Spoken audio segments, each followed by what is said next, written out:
안녕하세요.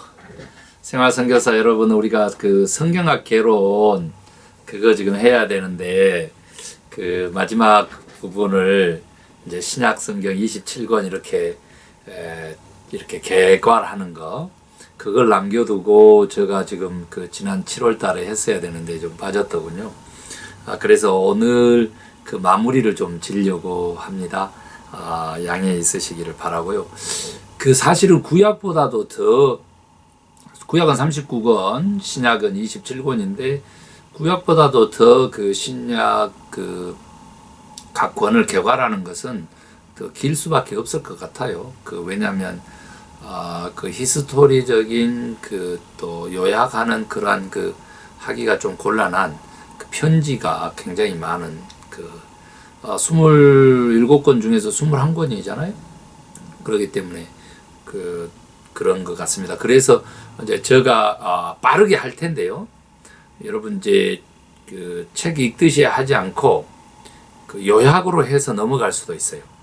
그러니까 그래도 한번 들으시면 이해가 갈 것으로 보여집니다. 제가 사복음서라든지 이런 부분은 우리가 이제 같은 내용이 이제 반복되므로 특이점만 좀 설명을 하고 그렇게 이제 주안점을 두면 이제 좋을 것 같아요. 그래도 어찌 됐든 예수님의 전체 일대기 삶과 가르침 이런 것들이 나와 있으니까 좀 관점을 가져주세요. 제가 사실은 좀 온도 알러지라고 하는 거 아세요? 신체에서 자율신경 조율 조절 능력이 조금 이제 면역성이 떨어져서 이렇게 마른 기침들을 하게 되고 그렇거든요. 그래서 제가 최근에 고생하다가 프로폴리스를 사용하면서 조금 좀 좋아졌어요. 네.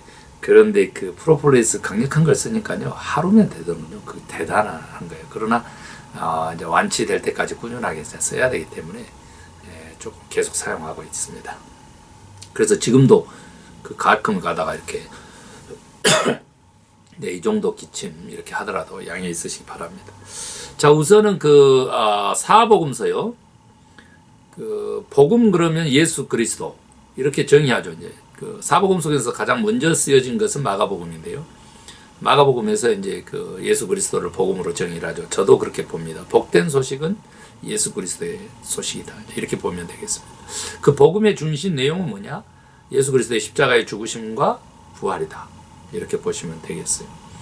그래서 왜 그러면 사복음서나 되냐 그랬더니 예수님에 대한 기록이 이제 여러 개 있는데 그 중에서 마태가 쓴 거, 마가가 쓴 거, 누가가 쓴 거, 요한이 쓴 것을 지금 성경으로 채택한 것이다. 이렇게 보시면 되겠어요.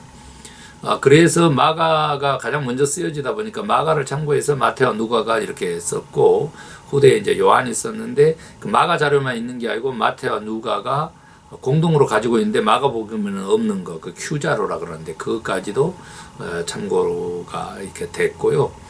요한은 이제 가장 오래 요한계시록을 썼던 저자이기도 하고 사랑하시는 제자이기도 해서 반모섬의 유배 생활을 하면서 기록한 그렇게 가장 후대의 작품이기 때문에 굉장히 영적이고 이제 어찌 보면 기독교의 복음이 좀 이렇게 구속사적 관점으로 한 번 더 해석됐고 또 하나님 관점으로 또 올라갔었다. 이제 이렇게 보시면 되겠어요. 그래서 특징이 좀 있죠.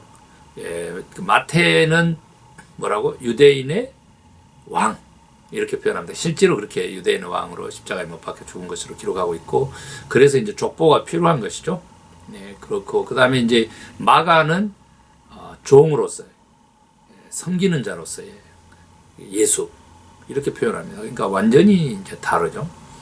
그리고 이제 누가는 사람의 아들 인자로서의 예수 그리스도 이렇게 된 거고요. 그 다음에 이제 하나님의 아들로서의 예수 그리스도가 요한 복음에 예수 그리스도를 바라보는 관점과 예수 그리스도를 이렇게 정의하는 그러한 특성을 가지고 있다. 이렇게 사복음서는 그렇게 이제 이해를 하시고 우선은 이제 장별로 큰 주제별로 요약을 얘기를 한 다음에 이제 신약 전체요. 그리고 난 다음에 풀어서 잠깐 좀 설명을 하는 식으로 27권을 빠르게 가도록 하겠습니다. 안경 끼고 그렇게 가겠습니다.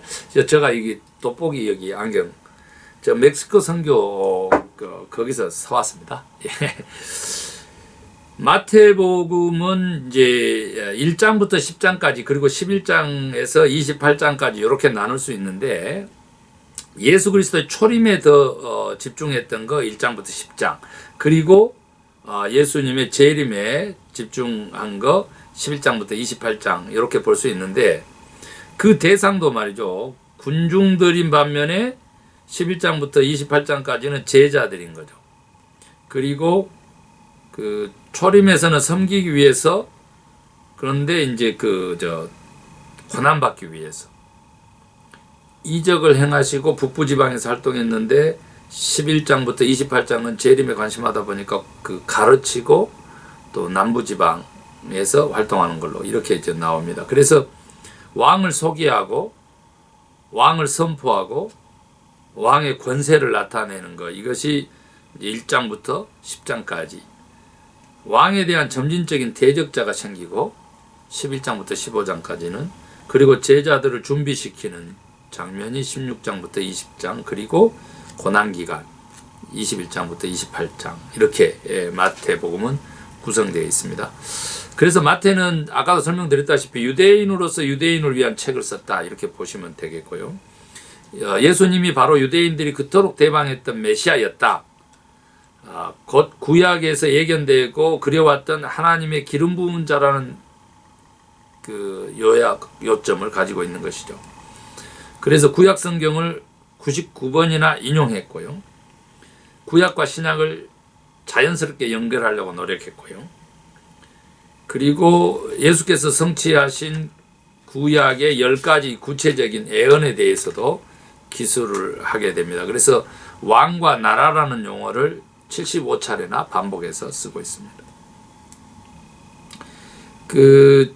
그리스도를 왕으로 묘사하면서도 아브라함으로부터 다윗까지 그리스도까지 그 계보를 제시를 했다는 거죠. 그래서 그 세상에 오신 것을 성경뿐만 아니라 천사라든지 별들도 입증했다. 이렇게 이제 주장하는 것이죠. 그리고 이제 하나님께서는 위험에 빠진 아기 예수를 보호하셨고 또 세례 요한을 통해서 세상 죄를 지고 가는 하나님의 어린 양으로 묘사하기도 했죠. 그리고 예수님이 세례를 받으실 때 당신의 아들이라고 하나님은 이제 친히 말씀하셨고요. 그래서 그 다른 사람들이 또한 왕에 대해서 어떻게 말하는지를 다 언급을 해놨고 예수께서 베푸신 이적을 통해서 그 백성들을 다스릴 능력을 가지고 계신다는 것을 증명도 하셨죠. 그렇지만 이제 그 유대 지도자들이 예수님을 왕으로 모시기를 반대하는 내용도 나오고요. 예수님께서는 자신의 임박한 죽음과 부활에 대해서 고민하시면서 제자들을 준비시키셨습니다. 마지막으로는 역시 이제 유대인의 왕이라고 하는 제패를 달고 십자가에 못 박혀 죽으신 것으로 그렇게 하죠. 그래서 하나님께서 오히려 세상에 오셔서 자기 백성들에게 거부당하신 그 예수 그리스도 그분을 하나님의 새로운 집인 교회의 토대와 주춧돌로 삼으신 것. 그래서 그 집에는 하나님의 집에는 유대인과 이방인들의 구별이 없다는 부분도 동시에 이제 언급하고 계시죠. 그분께 속한 모든 자들은 그분을 주권자와 주님으로 믿는 믿음을 통하여서 하나가 되어야 된다. 이제 이런 메시지를 담고 있습니다. 자, 마가복음은 역시 메시아는 종이다. 이제 이렇게 요약할 수 있는데요. 하늘과 땅의 모든 권세를 가지고 계신 그분께서 자신의 통치권을 과연 어떻게 행사하셨을까 했더니 모든 사람의 종이 되심으로 행사하셨다. 이게 이제 마가복음의 큰 줄기입니다. 그래서 당연히 1장부터 10장까지는 섬김이라고 하는 주제로 11장부터 16장까지는 희생이라고 하는 주제로 그렇게 마가복음은 예수님에 대해서 요약을 합니다. 갈릴리와 그 주변에서 섬기는 종으로 오셨다는 걸 선포하고 환호도 받고 갈채도 받으시죠. 그래서 그 섬기러 오셨다라고 하는 본인의 삶을 그 비유와 이적을 통해서도 드러내 줍니다. 그렇게 예수님은 종으로 오셨기 때문에 예루살렘에서 순환을 당하시고 십자가에 못 박히시게 됩니다. 물론 그것은 우리의 죄 때문이라고 하는 구속사적인 주제를 분명하게 담고 있는 것이죠. 그리고는 이제 뭐 여러 예언들과 논쟁들이 이제 기록되어 있는 것을 볼 수 있습니다. 그래서 마가는 섬김을 받기 위해서가 아니라 섬김을 위해서 오신 메시아로 예수 그리스도를 소개했고, 누구든지 크고자 하는 자는 모든 사람의 종이 되어라고 하는 예수님의 그 가르치심을 그 핵심 주어로 삼고 있는 것이죠. 그래서 출생이나 계보, 뭐 이거 족보, 뭐 이런 거에 별로 그 관심을 두지 않았습니다. 그리고 예수님께서 하신 말씀들도 매우 간략하게 기록을 했습니다. 그렇지만 하나님의 그 아들이신 예수 그리스도가 종으로 오셔서 섬긴 일들에 대해서는 많이 기록하고 있습니다. 그리고 부활하기 이전에는 예수님을 주님으로 부르지 않습니다. 마가복음에서는 그 종에게는 그런 것이 어울리지 않기 때문에 이제 그런 것 같습니다. 하나님의 종의 활동을 기록하면서 아버지 하나님께 대한 그리스도의 즉각적이고도 절대적인 순종을 강조하는데, 즉시, 당장 이런 거, 헬라어로는 유테오스를 36번이나 사용하는 특징을 가지고 있습니다. 저도 이제 영성에서 신앙에서 가장 중요한 것은 즉각순종이다, 이제 이렇게 표현하면서 굉장히 다이나믹한 그 활동적인 신앙을 강조하는 목사인데, 즉각순종이라고 하는 거. 그래서 마가복음 좋아합니다. 그래서 복음서 하면 저는 마가복음만 주로 강의 설교도 하고 이제 그렇습니다. 마가복음 총 16장 가운데 6장이 십자가 사건 이전의 마지막 일주간을 다루고 있을 정도로 고난받은 그 종으로서의 그 대속의 죽음, 이런 것들을 강조하고 있습니다. 그래서 그 그리스도로서의 합당한 길은 섬김의 길이다. 이제 엄청난 메시지입니다, 사실. 그 다음에 누가복음 가겠습니다. 이제 인간과 같은 예수 그리스도를 기리고 있죠. 사람의 아들로서의 예수 그리스도요. 그래서 그리스도를 칭할 때 인자, 누가는 그렇게 가장 그렇게 칭했습니다. 그래서 그 인자로서의 예비하는 모습, 그 다음에 이제 신분을 증명하는 거, 그 다음에 가르치심, 그 가르치심의 그 절정, 뭐 이런 구조로 누가복음은 되어 있습니다. 사랑받는 의사 누가가 이제 썼는데요. 예수께서 길 잃은 영혼을 찾아 구원하기 위해서, 그리고 그들의 처지를 공감하기 위해서 겸손한 모습으로 세상에 오셨다는 것을 증거합니다. 누가복음은 가장 긴 복음서인데요. 과학을 전공한 의사 누가가 가장 많은 역사 정보를 제공하는 동시에 그리스도께서 사람들과 나누신 상호작용에 대해서 세세하게 설명하고 있는 특징을 가지고 있습니다. 누가는 예수님의 감정 상태에 대해서도 가장 많이 말하고 있고요. 누가는 예수님의 혈통에 대해 가장 길게 설명하기도 합니다. 보통 사람은 아니다. 예수님은 완벽한 인간이요, 동정녀에게 나신 분으로 인간성을 입으신 유일무이한 신이시다. 그분의 육신의 어머니는 마리아지만 그분의 아버지는 하나님이시다. 예수께서는 죽기 위해 인간이 되셨지만 동시에 그의 죽음이 세상의 모든 죄를 속하기 위해서 유효한 죄값이 되셨어야만 했다. 즉 하나님이시다. 히브리서 2장 17절, 4장 15절 그 주석이라고 할 정도로 누가는 이렇게 저가 범사의 형제들과 같이 되심이 마땅하도다. 이는 하나님의 일에 자비하고 충성된 대제사장이 되어 백성의 죄를 구속하려 하심이라.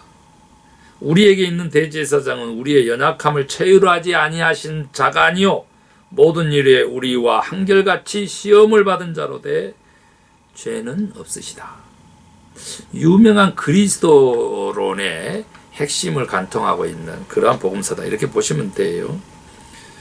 한 가지를 제외하면 우리 모든 인간과 같으시다. 그것은 바로 죄가 없다는 것. 그런데 십자가를 지셨다. 왜? 죄에 대한 값을 지불하는 하나님으로서 예수이기 때문에 이랬습니다. 너무 멋있죠? 자, 요한복음, 예수님은 하나님이시라는 거죠. Jesus is God. 이 메시지를 전하고 있습니다. 요한복음은 하나님의 아들로서의 예수 역할을 굉장히 강조하고 있습니다. 그래서 뭐 서론이 펼쳐지고 소개, 그 다음에 이제 반대가 있었고 다시 설명, 중보기도, 십자가에 못 박히신 부활까지 이렇게 요한은 이렇게 자세하게 다루고 있습니다. 이 책의 이 요한복음 21장인데 그 21장까지죠. 8%만이 복음서 내용과 중복이 되고 나머지 92%는 그 독특한 내용을 보이고 있는 게 요한복음의 특징입니다. 요한복음은 그리스도가 다른 인간들과는 전혀 다른 절대적으로 유일무이한 그러한 분이신 것을 강조합니다. 그래서 그분은 육체를 입고 세상에 오신 하나님이시다 라고 하는 메시지를 전하는 것이죠. 요한은 그리스도께서 자신의 신성을 주장하기 위해 말씀하셨던 나는 뭐뭇이다 형식의 7가지 진술을 신중하게 선별해서 7가지 이적들에 대한 이야기와 함께 진술하고 있습니다. 그걸 살펴보면 나는 생명의 떡이다, 나는 세상의 빛이다, 나는 문이다, 나는 선한 목자다, 내가 부활이요 생명이다, 내가 길이요 진리요 생명이다, 나는 포도나무다. 이렇게 7가지 이적도요. 물로 포도주를 만드신 거, 왕의 신하의 아들을 고치신 거, 38년 된 병자를 고치신 거, 5,000명을 먹이신 거, 바다 위를 걸으신 거, 소경을 고치신 거, 죽은 나사를 살리신 거. 이렇게 이제 매치를 시키고 있습니다. 요한은 예수 그리스도를 세상의 구세주로 소개하여 사람들이 믿고 영생을 얻을 수 있도록 하는 것이 이 책의 기록 목적이라고 분명하게 얘기합니다. 그래서 요한복음 3장 16절에 그러니까 한마디로 얘기하면 온 세상을 위한 믿음인데 그 하나님이 세상을 이처럼 사랑하사 독생자를 주셨으니 이는 저를 믿는 자마다 멸망치 않고 영생을 얻게 하려 하심이라. 이 말씀이 요한복음 전체의 주제이다 이런 거죠. 뭐 신약성경의 주제다 뭐 이렇게도 표현하신 분이 계시니까요. 그리스도의 가르침과 그리스도에 대한 증거들은 여러 권의 성경의 기록을 남길 만큼 충분하지만 우리는 지금 우리 앞에 놓인 성경만 가지고도 예수님을 하나님의 아들로 믿기 위한 타당한 근거를 충분히 할 수 있다라고 강조합니다.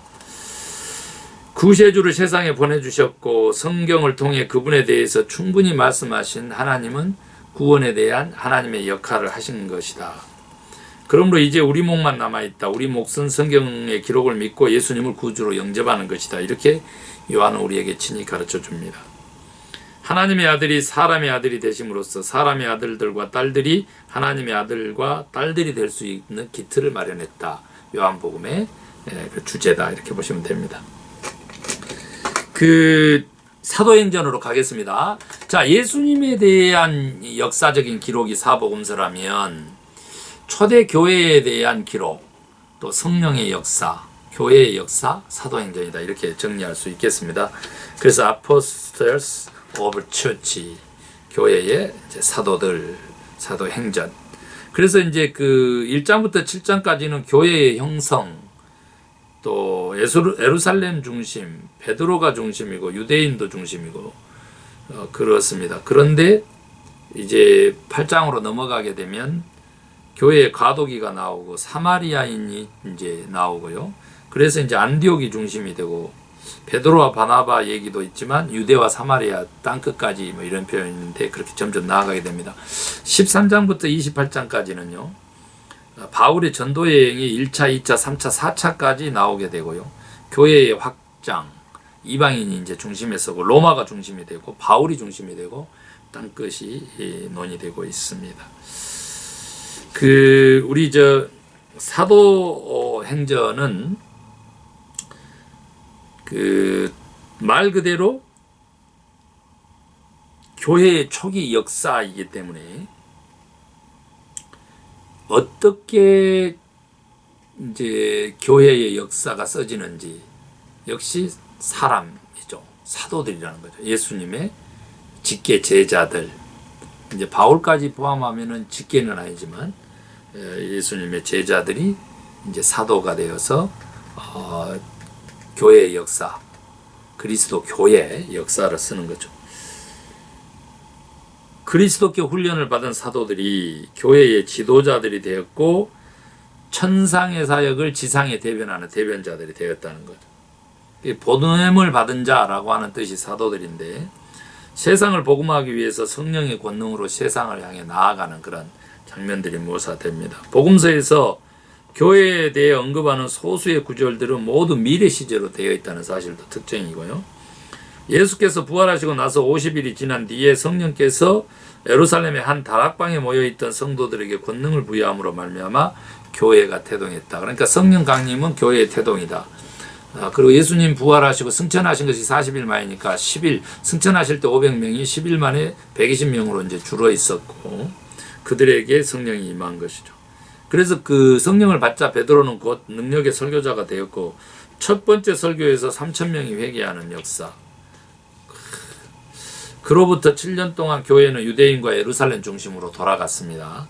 그 후에 유대인들이 교회를 핍박하자 교회가 사마리아를 넘어 확장하게 되었습니다. 그러니까 그 확장은 핍박과 더불어 그리고 이 시기에 교회를 핍박하던 다소 출신의 사울이란 청년이 부활하신 그리스도를 대면하여 회심하게 되고 이 이방인에게 이제 이 사울이 이제 바울이 돼서 이제 아주 그냥 이방인들에게 의욕적으로 복음을 전하는 이방인의 사도가 된 것이죠.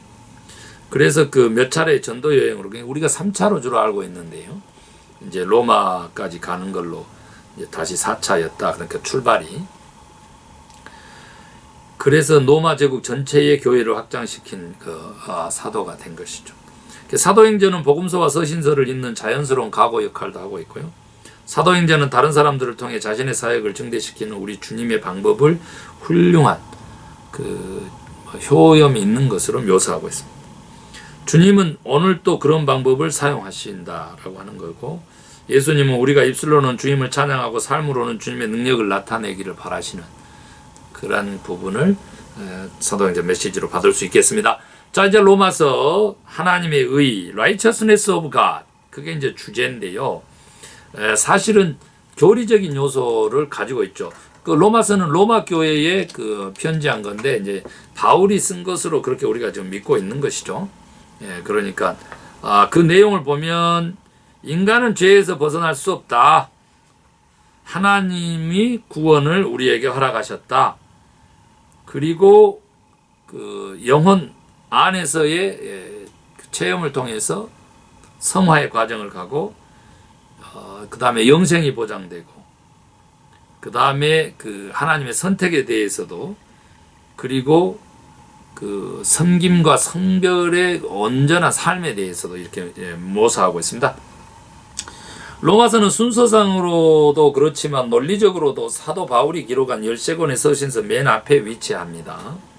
왜냐하면 로마서가 하나님의 의라는 주제로 전개되는 복음의 큰 그림을 보여주기 때문이죠. 사람은 누구나 창조된 세계와 자기 양심을 통해 하나님과 의가 존재한다는 증거를 얻을 수 있는 것이죠.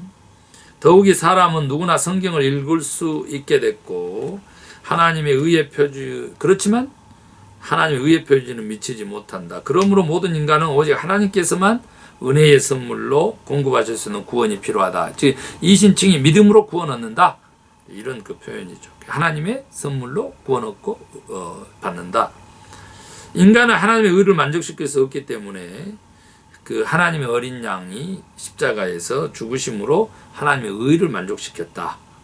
그래서 그 우리 죄인들은 하나님 앞에 바로 서는 것, 그 이제 죄 용서함을 받아서 칭의하는 것, 그리고 성화되는 것, sanctification, justification, sanctification. 그 일련의 과정 속에서 이제 성장하는 것으로 그렇게 묘사하고 있습니다. 이스라엘 민족은 하나님께서 반드시 약속을 지키시는 것을 보여주는 확실한 신뢰이고, 그 메시아께서 이 땅에 다시 오시는 날 문자 그대로 하나님의 왕국이 하나님의 백성들을 기다리고 있다. 그동안 우리는 하나님의 의가 우리 삶 속에서 무엇을 낳을 수 있는지 입증해 보이면서 살아야 한다. 그러니까 재림하실 때 이제 메시아의 왕국이 도래할 때까지. 그래서 로마서는 바울의 다른 서신들과 마찬가지로 교리와 의무에 동일한 비중을 두고 있고, 동시에 진실한 믿음은 우리 생활에서 실전적인 변화를 낳는다고 한 강한 메시지를 줍니다. 우리는 섬기기 위해서 구원받았다라고 하는 것이죠. 이런 그 로마서 정리는요, 대단히 저도 또 공부하고 또 설교하고 가르치는 사람으로 살아가면서 굉장히 중요한 포인트입니다. 이제 공감하시면 한 번 더 로마서 전체적인 거 한번 들으시고 또 로마서도 읽으시기를 바랍니다. 고린도전서로 가겠습니다. 교회의 문제점이 해결됨. 이제 고린도전서 분열 얘기 나오고 징계 얘기 나오고 또 그래도 어려운 문제들, 그리고 무질서, 그렇지만 이제 마지막으로는 정리하는 이제 교리가 이제 나오게 됩니다. 그래서 이제 전체적인 주제로는 방종, 소송, 방자함, 이제 그런 것도 나오지만 또 결혼, 음식, 복종, 성만찬, 영적 은사 이런 것까지도 고린도 교회에 이제 먼저 편지한 거. 초대교회로 돌아갈 수 없을까라고 하는 얘기들을 많이 얘기하는데, 여기 초대교회의 모습도 한번 살펴보면 좋겠어요. 1세기 고린도 교회로 돌아갔을 때 과연 행복할 것인지. 바울이 고린도 교회에 첫 번째로 보낸 이 편지의 내용은 온통 그 교회의 문제들에 관한 것이기 때문입니다. 고린도 교회는 교회 안에서 벌어진 근친상간의 용인, 성도들 사이의 법정소송, 간통, 간음, 성만찬의 무질서, 이혼, 11조나 헌금을 바치지 않는 것, 주님의 지혜를 무시한 것 등 온갖 문제들을 갖추고 있었습니다. 전해지는 바에 의하면 바울이 대머리였다고 합니다. 어떤 사역자들도 그렇게 문제 많은 교회에 머리털이 빠지지 않을까. 바울은 이 편지에서 비난하고 정죄하는 어조가 아니라 염려하며 타이르는 어조로 하나님께서는 모든 교회와 가정과 개인 문제에 대해서 해결책을 갖고 계신다는 것을 메시지로 전합니다. 고린도후서에서는 바울의 그 평판 문제 해결을 위한 편지 같은데요. 바울의 해명들이 나오는데 계획의 변경이라든지 또 질의, 사역 촉구들이 나옵니다. 그 다음에 헌금을 위한 준비도 요구하고요. 그 다음에 이제 바울의 권위를 내포하고 있습니다. 그리고 기쁨과 의무감도 내포하고 있죠. 바울이 고린도 교회 문제에 깊이 관여하여 첫 번째 편지를 보낸 뒤 자신의 평판에 관한 문제를 해결하기 위해서 또 다른 편지를 보내야 될 필요성이 있었다. 그게 고린도후서입니다. 그의 편지를 못마땅하게 여긴 고린도 교회의 일부 교인들이 그의 신뢰성에 흠집을 내려 했기 때문에 요즘에도 그런 일이 있죠. 사도 바울은 자선적인 요소를 가장 많이 담고 있는 이 편지에서 자신의 영혼의 창을 열었습니다. 평소 논리적이었던 그가 이 편지에서는 다소 감정적인 면을 드러내고, 이 편지를 읽다 보면 새 신자들의 믿음을 해소하려 했던 거짓 교사들에 대한 바울의 의분이 나타납니다. 기독교 신앙은 고린도 사람들이 알고 있었던 어떤 이방인의 종교나 유대인의 종교보다 우월한 거죠. 그래서 바울을 향한 박해는 계속되었지만 그리스도 안에서 하나님께 받은 소명에 대한 바울 헌신의 열정은 결코 꺾이지 않았습니다. 그는 하나님께 사도의 권위를 받았지만 고린도 교인들에게 사도권을 행사하기보다는 그들의 자발적인 순복을 청했습니다. 그는 고린도 교회의 새신자들이 주께 진실해지고 믿음 안에서 성장하는 데 도움이 된다면 자신의 모든 권리를 기꺼이 포기할 준비가 되어 있었습니다.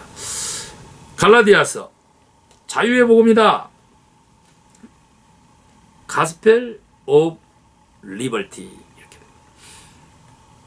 그리스도께서 직접 나한테 가르침을 줬다. 그리스도에게 직접 받은 가르침이다. 이렇게 얘기하고 있고요. 율법은 노예 상태에 이제 놓이게 한다. 우리를. 자유는 오직 복음으로부터 나온다. 이러한 내용 구조로 그렇게 갈라디아서가 이렇게 쓰여져 있습니다. 6장까지요. 갈라디아서가 전하는 좋은 소식은 우리가 그리스도 안에서 속박으로부터 풀려날 수 있다는 소식이죠. 우리는 그리스도 안에서 죄의 속박으로부터 풀려날 수 있다. 이게 주제죠. 우리 안에 의로움을 주지 못하는 구약의 율법에서 자유로워질 수가 있다. 우리는 이 모든 것들로부터 자유로워져 그리스도를 섬길 수 있으며 세상에서 우리의 최상의 잠재력을 실현할 수 있다. 그러나 자유가 방종을 의미하는 것은 아니다. 우리의 입맛에 맞게 아무렇게나 살라고 하나님께서 우리에게 자유를 해주신 것이 아니다. 우리를 사랑하셔서 우리를 위해 자기 몸을 버리신 그리스도를 위해 살라고 우리에게 자유를 주신 것이다. 하나님께서는 새로운 주인, 곧 그리스도를 섬기게 하기 위해서 우리를 이전의 노예 상태에서 해방시켜 주신 것이다. 이런 놀라운 메시지 좋죠. 이 해방선언에는 하나님의 승인 도장이 찍혀 있다. 바울이 전하는 이 엄청난 소식이 왜곡된 포도일 가능성은 전혀 없다. 바울이 예수 그리스도께 직접 이 소식을 받았기 때문이다. 우리는 성령으로 육체가 아니고 살고 행할 수 있는 새로운 능력을 얻었다. 이 능력의 값은 예수께서 갈보리에서 충분히 지불하셨다. 그리스도께서 옛 본성과 옛 생활에 우리를 얽매였던 사슬의 고리를 끊어버리셨다. 우리가 끊어진 사슬의 고리를 다시 이으려고 한다면 말이 안 된다. 에베소서 가겠습니다. 에베소서 그리스도 안에서 높아짐.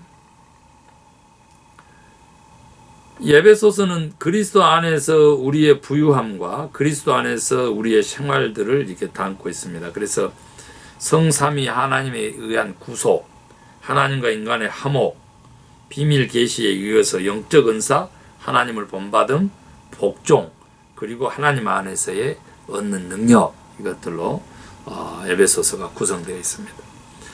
그리스도 안에 있는 모든 성도는 그리스도의 모든 부를 소유하여 부유하게 된다. 하나님께서는 하늘에 계신 그리스도를 높이 여기시는 것처럼 우리를 높이 여기시고 우리는 더할 나위 없는 지위를 갖고 있다. 이게 이제 에베소서의 메시지죠. 하나님께서 우리를 얼마나 지극히 사랑하시는지 성삼위일체 하나님께서 모두 우리의 구속에 관여하셨다라고 설파합니다. 전에 우리 자신의 죄로 말미암아 죽었던 우리가 이제 그리스도 안에서 살게 되었고 우리는 그리스도의 보혈을 통해 하나님과 화목하게 되었다. 그리스도의 교회 안에 있는 사람들을 가르던 장벽도 무너졌으며 이제는 더 이상 유대인과 이방인의 구분이 없다. 대신에 그리스도를 믿는 모든 사람들이 하나님의 가족에 속하게 되었다. 하나님께서는 우리가 그리스도 안에서 얻은 부유함에 합당한 삶을 사는지 관심을 갖고 계신다. 그러므로 우리는 일상의 행동으로 그리스도 안에서 얻은 우리의 지위를 더욱 빛나게 해야 한다. 성령께서는 교회의 하나됨에 필요한 모든 것을 공급하시고 우리 또한 교회의 하나됨을 지켜나가야 된다고 역설합니다. 승천하신 그리스도께서는 우리의 사역에 필요한 영적 은사를 나누어 주시고 그 은사들을 가지고 활용하는 것은 우리의 몫이라고 합니다. 우리는 부활의 능력을 의지할 수 있고 빛의 자녀로서의 사랑 안에 살면서 그 능력을 구할 수 있습니다. 성령의 다스림을 받으면 가정과 일터에서 사람들과의 관계에서 확연히 달라진 새로운 삶을 살 수 있습니다. 우리는 하나님의 전신갑주를 입어야 되고 사탄을 무찌르는 능력이 거기서부터 나오기 때문에 그래서 어둠의 세력 사탄을 물리치고 빛의 자녀로서의 삶을 살아야 한다. 빌립보서 갑니다. 하나됨의 중요성을 나타내고 있는 Priority of Unity. 개인적으로 그리스도와 하나가 되고 이게 이제 빌립보서는 옥중 설교죠. 그리고 한 마음으로 겸손해져라. 행위로는 불충만하다. 하나님을 의지해라. 와, 이게 이제 놀라운 메시지가 나오죠. 그리스도가 하나 되고 교회에서 다른 크리스천과 한 공동체를 이룰 때에 우리는 큰 기쁨을 맛보게 됩니다. 그렇지만 그 연합이 깨지면 기쁨 넘치는 생활도 곧 중단되죠. 지역교회 교인들이 각자가 모든 사람들에게 복음을 전하는 것에 개인의 우선순위를 둘 때 교회의 하나됨을 더 용이하게 이룰 수 있을 것으로 묘사합니다. 바울은 감옥에서 편지로 말씀을 전할 때에 그 본을 보여주었죠.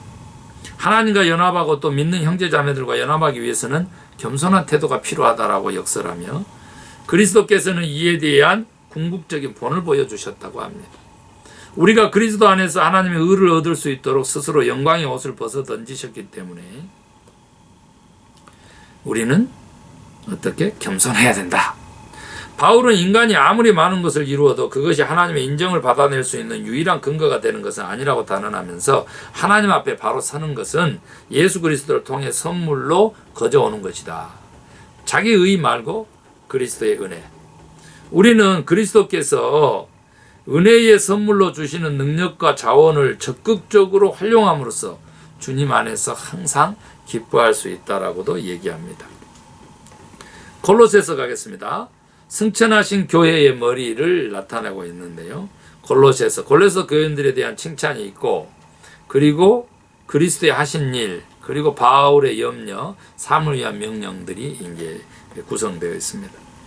승천하신 그리스도께서는 교회라 불리는 성도들의 새로운 몸을 형성하기 위해 성령을 보내주셨습니다.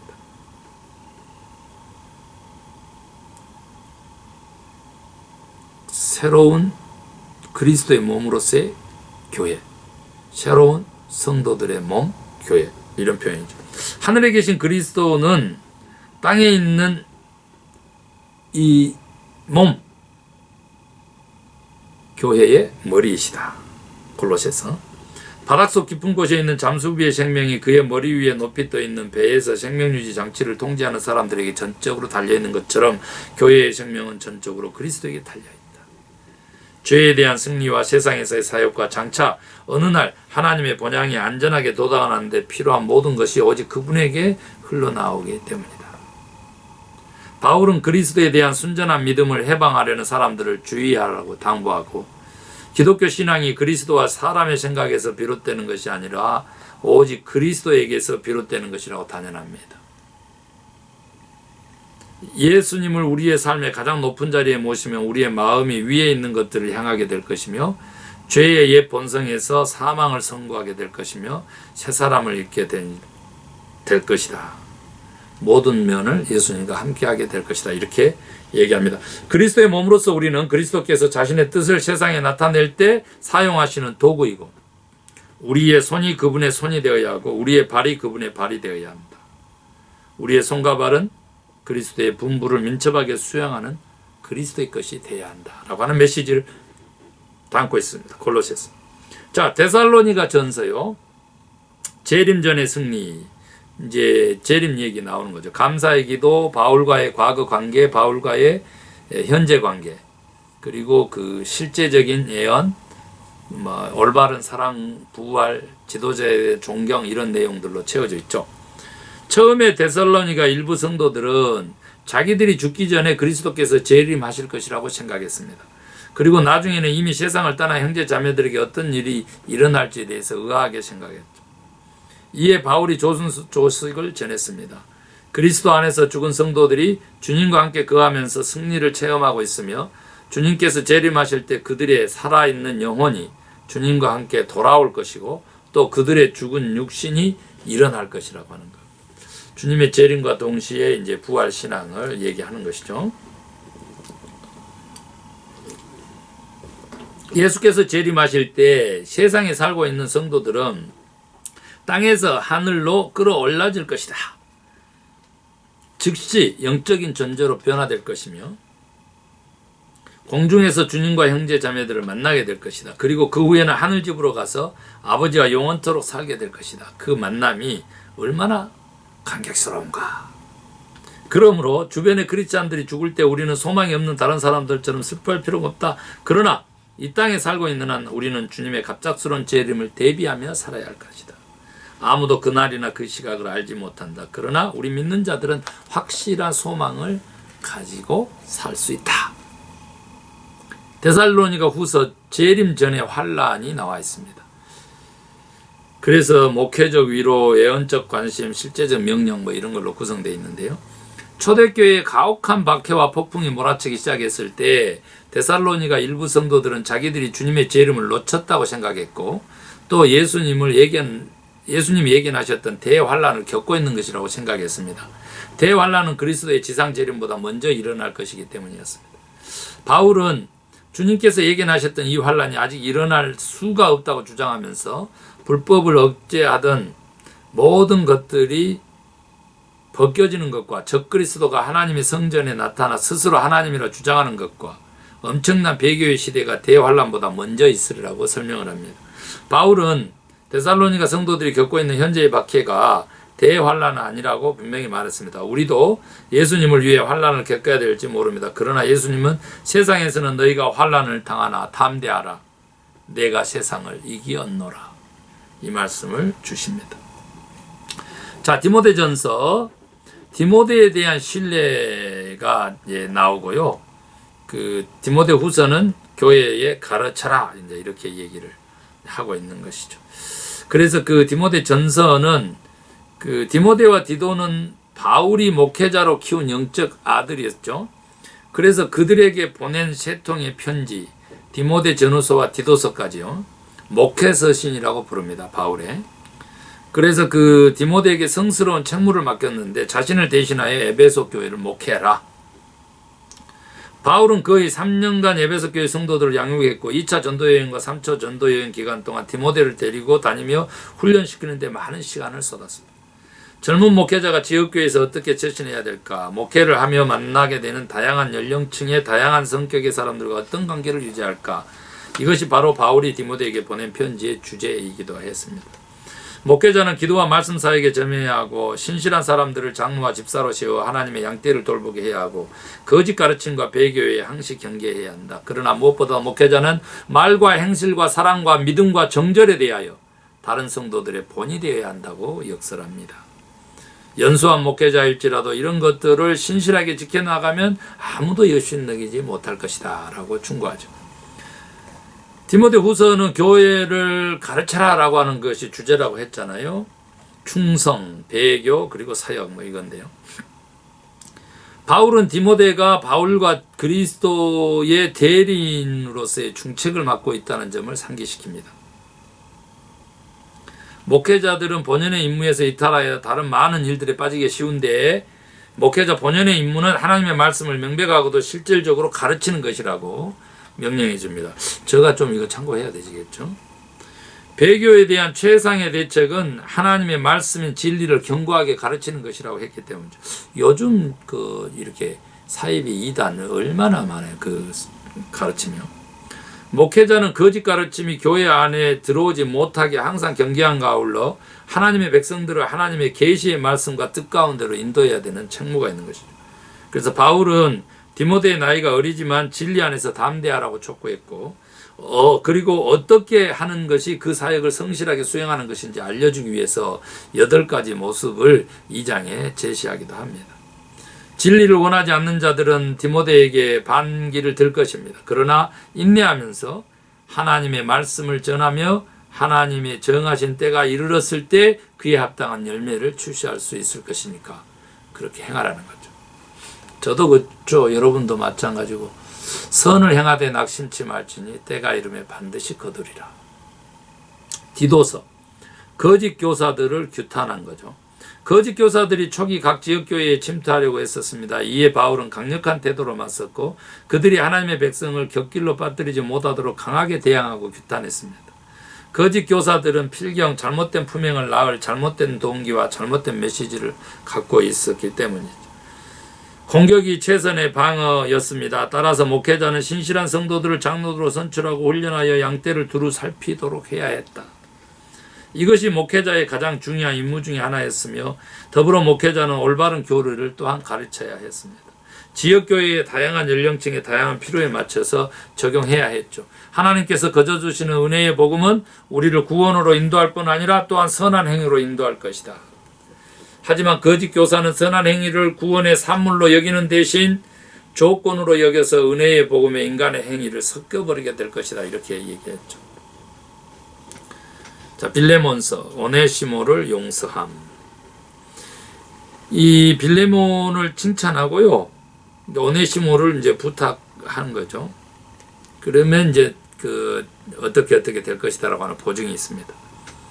골로새 교회의 성도 빌레몬의 노예였던 오네시모는 주인에게 도망쳐 로마로 갔다가 우연히 바울을 만났죠. 그래서 바울을 통해 그리스도를 영접했습니다. 그래서 그리스도께서 그의 삶을 완전히 바꿔 놓았기 때문에 바울은 빌레몬에게 오네시모를 용서하고 이제 받아들여 달라고 그렇게 부탁을 하는 내용입니다. 손해를 끼친 거, 그리고 또 자신이 대신 갚겠다라고 하는 약속,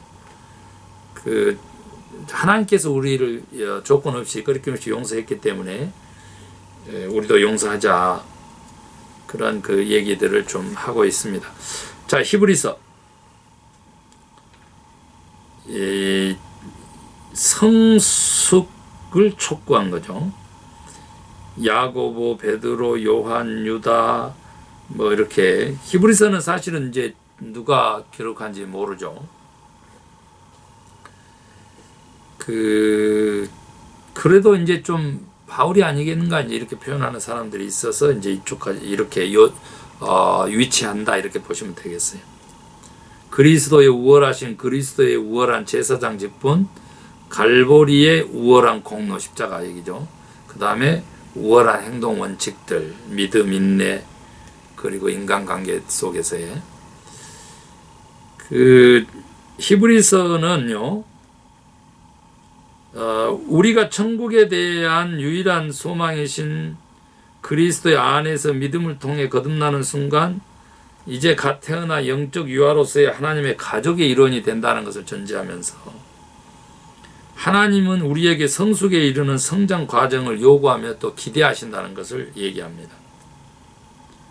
그러나 이제 크리스찬들은 하나님의 요구와 기도에 부응하며 빠르게 성장하는 것이 아니었기 때문에 이 여러 단계로 퇴보하는 모습을 보인다는 것이죠.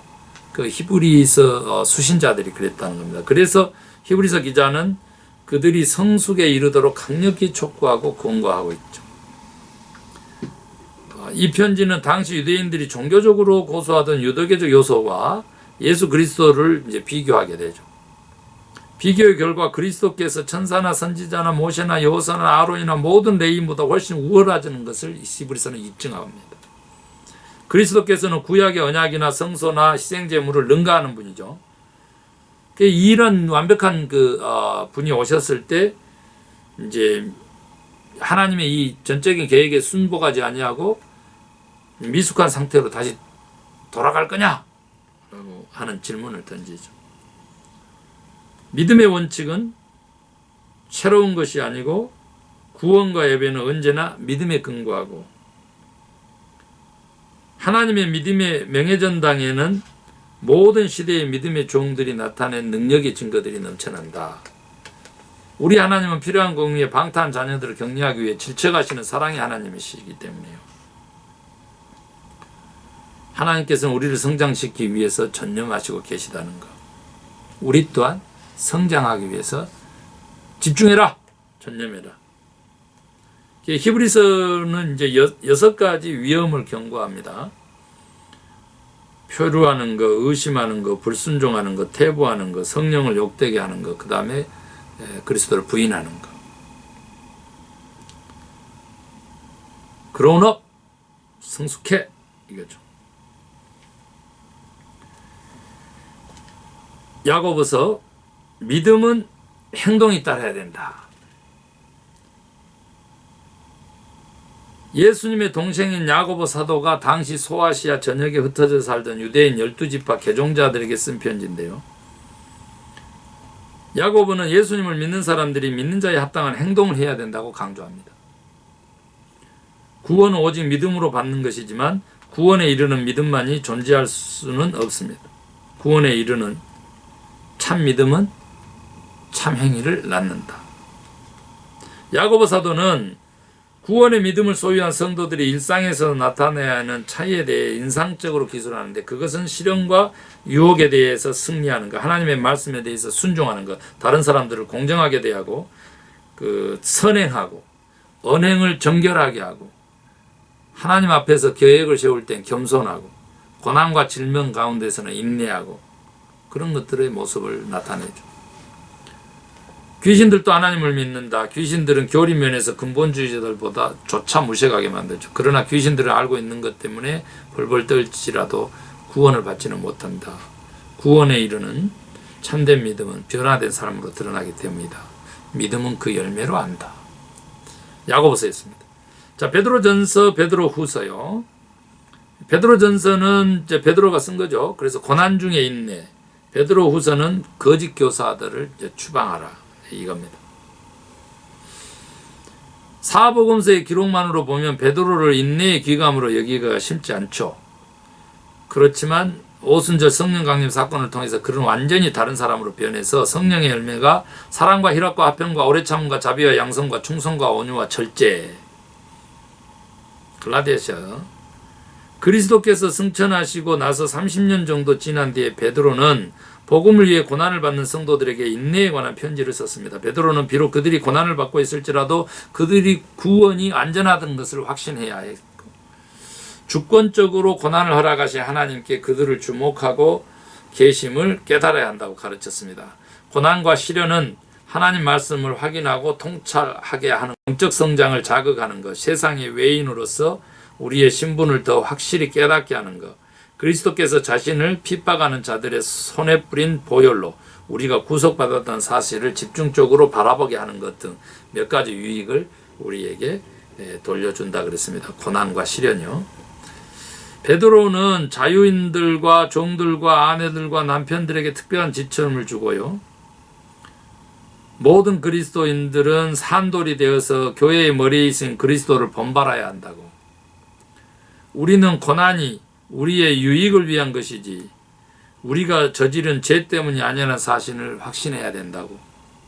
선을 행하다가 고난을 당하거나 참음으로 우리는 구세주께서 보이신 본을 따르고 하나님을 영화롭게 할 수 있다는 것.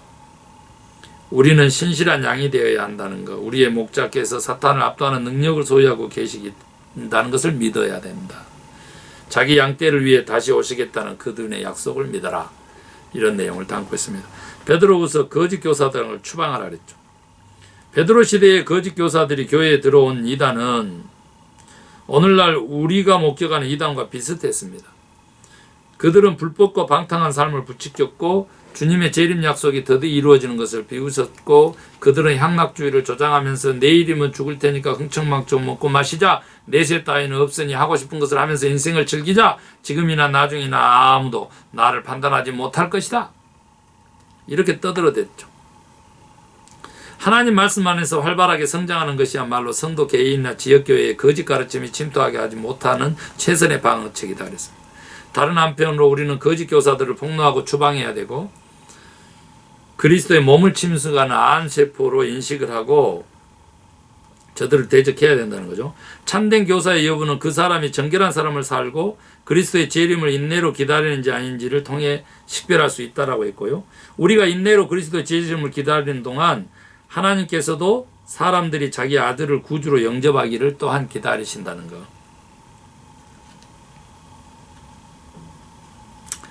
요한 1서 가겠습니다. 교제의 기쁨 나와 있죠. 사도 요한이 작성한 세 통의 편지는 1, 2, 3서 교제에 관한 3부작이다. 이렇게 표현하군요. 요한은 첫 번째 편지에서 하나님과 교제한다 가르치고 두 번째 편지에서 거짓 교사들과 교제하면 안 된다 가르치고 세 번째 편지에서는 참된 교사들과 교제해야 된다. 하나님과 교제하고 참된 교사들과 교제하고 그 두 번째는 거짓 교사하고는 교제하면 안 되고 요한은 하나님께서 하나님과의 교제 안으로 들어오는 자들에게 주시는 기쁨을 직접 체험한 입장에서 무척이나 간곡스러운 어조로 편지를 썼다. 우리가 보고 들은 바 너희에게도 전함은 너희로 우리와 사귐이 있게 하려 함이니 우리의 사귐은 아버지와 그 아들 예수 그리스도와 함께 함이라. 우리가 이것을 쓰면 우리의 기쁨이 충만케 하려 함이라. 교제는 이제 함께 나누는 것이죠. 하나님의 빛과 사랑과 생명을 함께 나누는 것. 빛 가운데 행한다는 것은 세상을 사랑하지 않고 적그리스도의 말을 경청하지 않는다는 것을 의미하고 대신 하나님의 말씀에 순종하며 산다는 것을 의미합니다. 우리가 하나님을 향한 사랑 안에서 행하고 있는 하나님의 백성들을 사랑하고 행하고 있는지를 아는 것은 하나님의 백성들을 사랑하고 있는지를 통해서 알게 된다는 거죠. 천국에서 성도들과 함께 사는 것은 정말 영광스러운 일이지만 이 땅에서 성도들과 함께 사는 것은 또한 그것과 연결된다는 거죠. 또 증거는 이것이니 하나님이 우리에게 영생을 주신 것과 이 생명이 그의 아들 안에 있는 그것이니라. 아들이 있는 자에게는 생명이 있고 하나님의 아들이 없는 자에게는 생명이 없느니라. 내가 하나님의 아들의 이름을 믿는 너희에게 이것을 쓴 것은 너희로 하여금 너희에게 영생이 있음을 알게 하려 하십니다. 오늘의 그 삶이요 영원한 삶과 연결되는 거죠. 거짓 교사들 판별하라고 요한 2서에는 나와 있고요. 요한 3서는 거짓 교사들에게는 절대 주지 말아야 할 것들을 참된 교사들에게는 반드시 주어야 한다. 그러면서 예수 그리스도를 올바른 눈으로 보는 사역자나 선교사들을 환대하는 기쁨을 나누라 하면서 이제 가이오를 칭찬했고 그가 경건하고도 후한 접대의 본을 보였다. 그러나 교만한 디오드레베는 반대했다. 접대하기를 거부했고 접대하는 사람들까지도 방해했다는 거죠. 그래서 우리는 하나님께 하는 마음으로 다른 사람들에게 선대해라. 경건한 사람들은 다른 사람들에게 친절하고 또한 그래서 좋은 평을 받는다. 이런 얘기 나와 있습니다. 자, 유다서 배교자들에 대한 심판이 나와 있죠. 유다서의 주제는 디도서와 베드로 전후서와 요한 1~2서의 주제와 유사한 듯 보이지만 요한 2서 주제와 유다서는 그 편지들보다 데시벨이 한층 더 높아져서 거짓 교사들을 규탄합니다. 심지어 유다는 애초에 의도했던 주제를 변경하면서까지 예수 그리스도를 부인하는 메시지를 갖고 교회에 들어온 경건치 못한 사람들에 대해서 경고합니다. 타락한 천사나 소돔과 고모라의 죄인들이나 이스라엘 역사의 몇몇 사람들과 같은 과거의 배교자들은 하나님의 진노를 피하지 못했다 그래서 오늘의 배교자들의 운명도 그들보다 낫지 못할 것이다. 하나님을 의심 여기고 하나님의 진리를 더럽히는 그런 지도자들이 아름답게 꾸민 말로 그럭저럭 교인들의 마음을 얻을 수 있을지 모르지만 허울 좋은 가식의 이면에 사악한 본성을 감추고 있다. 그들의 삶에는 성령의 열매가 없고 진실한 그리스도인들은 정욕대로 행하지 않고 하늘로부터 오는 것을 행한다. 하나님의 영이 그들 안에 있기 때문이다. 요한계시록 미래에 대한 계시죠. 요한계시록은 이렇게 보면은요, 내가 본 것, 이제 있는 일들, 그 다음에 이제 4장부터 22장까지 장차 될 일, 이렇게 다 나와 있죠. 그 마지막인데요. 요한계시록은 요한이 쓴 것으로 보는 거죠. 내가 본 것과 이제 있는 일과 장차 될 일을 기록하겠다. 이렇게 구조로 되어 있어요. 그래서 요한은 과거에 또 현재, 미래에 대해서 기록을 하고 있죠. 그 예수님의 증언에 대한 그 영이다. 그 요한계시록은 예수님의 증언이 대언의 영이다. 뭐 이렇게 표현했죠. 그래서 부활하신 그리스도의 모습을 묘사한 뒤에 그 미래의 베일을 그래서 벗기는 까닭도 설명해 주죠. 요한계시록은 대부분 장래에 대해서 이해한 기록이죠. 장차 이 땅의 죄의 세력 위에 연속적으로 임하게 될 21가지의 끔찍한 심판, 7봉인, 7나파, 7대적, 그 대환란에 대해서 기술하고 있죠. 대환란 기간에는 그 결정적인 시대에 세상에 거주하는 인간들 외에 이스라엘, 사탄, 그리스도, 천사장, 미가엘, 바다에서 나온 짐승, 땅에서 나온 짐승, 하나님께서 인치신 구속받는 자들, 뭐 이러한 그 7 주체들에 대한 거기에서 그 역할들 그런 것들도 묘사하고 있습니다. 그리스도의 몸과 신부로서의 교회가 요한계시록 처음 3장에 많이 언급된 데다 대환란 기간인 4장에서 19장까지 단 한 번도 언급되지 않고 있는 거 그것도 좀 흥미롭다고 하고요. 이 땅의 군대들이 아마겟돈 골짜기에 모일 때에 그리스도께서 승리 가운데 돌아오셔서 모든 거에 가는 자들을 잠다방해 하실 것이며 1000년 동안 지속될 나라를 이 땅에 세우실 것이다. 그러니까 이제 이게 전천년설이냐 후천년설이냐 이제 이것들을 나누는데 이제 그 성경에 나와 있으니까 그걸 그대로 다 이제 믿는 거지만 그래도 이제 대환란, 예수 그리스도의 재림, 그리고 심판, 그리고 이제 천년왕국 이렇게 됩니다. 그래서 이제 우리 전통적인 것은 그 후천년설로 그렇게 가는 것이죠. 사탄은 결박될 것이다. 모든 시대의 성도들이 만왕의 왕과 함께 다스릴 것이고 하나님과 그리스도의 신부들이 거할 거주지로서 새 예루살렘이 하늘에서 내려올 것이다. 그리 후에 메시아의 나라가 세워질 것이며 거기에는 의로운 자들이 영원히 거할 새하늘과 사랑이 있을 것이다. 이제 이게 전체적인 줄거리입니다. 최악의 것, 즉 대환란이 아직 이 세상에 임하지 않았다는 것, 그것을 지금 요한계시록은 나타내 주고요. 최상의 것도 역시 메시아의 나라, 영원한 새하늘과 새 땅, 아직 임하지 않았다.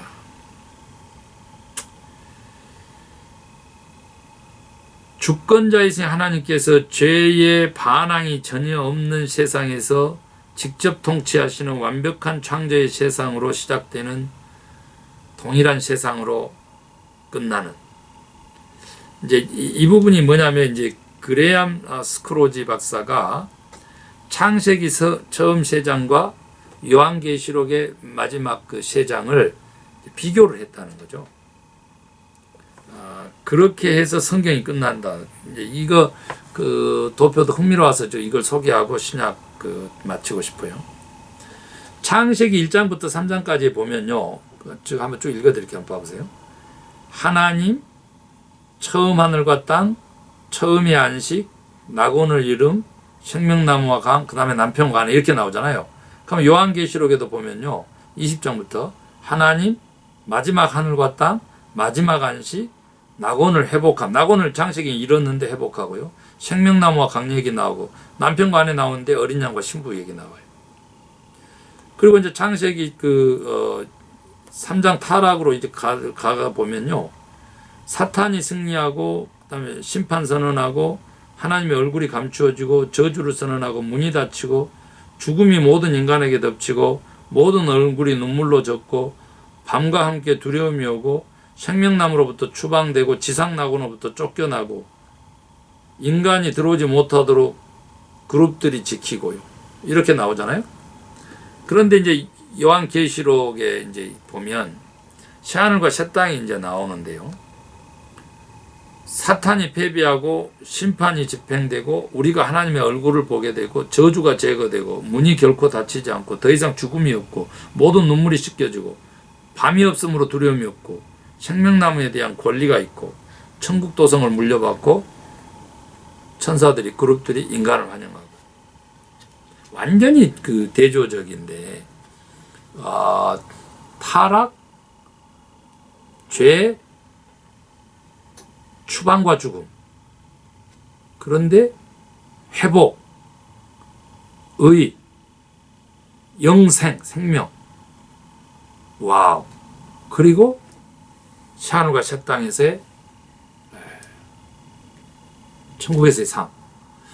이렇게 창세기 1장부터 3장, 계시록 19장, 20장, 21장, 22장 이렇게 이제 대비돼서 전체적으로도 봐도 구속사의, 그러니까 구속의 큰 시나리오 속에 성경이 이제 쓰여지고 놓여졌다. 이제 이런 그 평가를 할 수 있는 것이죠. 너무 길어가지고요. 저도 좀 이렇게 줄이고 싶었지만 줄이지 못하고 이렇게 여기까지 왔는데요. 한번 좀 틀어놓고 들으시면서 또 이렇게 성경 개요였으니까, 개괄적인 설명이었으니까. 그러나 이제 마지막이니까요. 잊지 마세요. 구약도 신약도 66권, 그러니까 39권과 27권인데 그 66권도 네 가지 큰 기둥으로 되어 있다. 영적 그렇게 집처럼 그렇게 네 가지 기둥을 세워서 가는데 첫 번째가 뭐라고 그랬어요?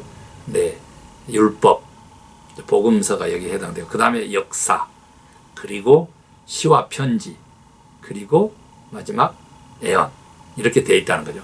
구약도 신약도 이 네 가지 기둥으로 되어 있습니다. 제가 다 분류 다 할 수 있어요. 안 보고도 다 할 수 있는데, 그거 이제 반복해서 하는데, 그것이 의미하는 바는 뭐냐는 거죠. 그게 뭐냐면, 이제 내가 너의 삶에 있어서 법이냐? 하나님의 왕권 얘기하는 거예요. 네 삶이 나의 역사다. 와, 놀라운 거죠. 너의 삶에 내가 쉬면서 노래냐? 너는 나의 편지다. 너는 나의 대언자다. 이 얘기예요. 그래서 성경 말씀을 배우고 또 우리가 또 이렇게 묵상하고 하는 이유는 바로 그러한 질문들에 내가 답하는 거죠. Yes. 하나님이 내 삶의 법이요, 내 삶의 노래요, 시입니다. 나는 하나님의 역사가 됩니다. 나는 하나님의 대언자로 이 땅에 살겠습니다.